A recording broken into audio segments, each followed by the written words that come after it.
Anthology of Discourses, a refreshing translation of the Sutta Nipāta, translated by Bhikkhu Sujato and read by Angus Cargill. With Margandeya.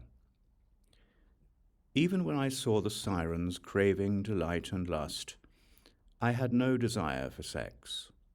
What is this body full of piss and shit? I wouldn't even want to touch it with my foot.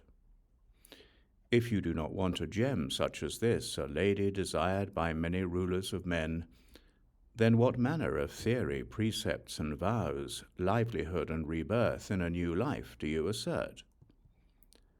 After judging among the teachings, said the Buddha to Margandeya, none have been adopted thinking, I assert this.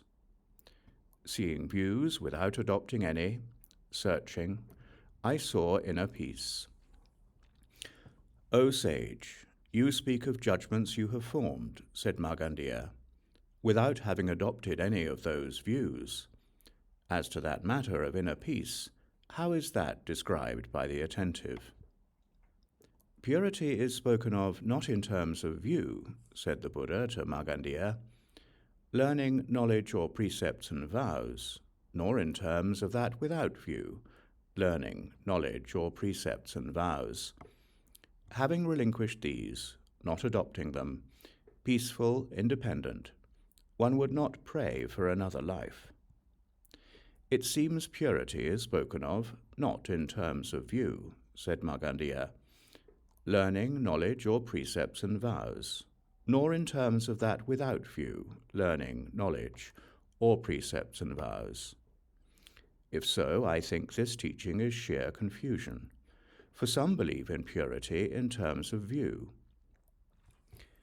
Continuing to question while relying on a view, said the Buddha to Margandeya, you've become confused by all you've adopted. From this you've not glimpsed the slightest idea, which is why you consider the teaching confused.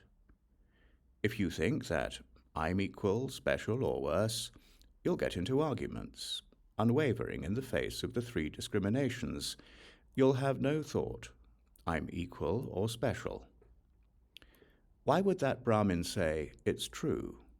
Or with whom would they argue, it's false? There is no equal or unequal in them, so who would they take on in debate?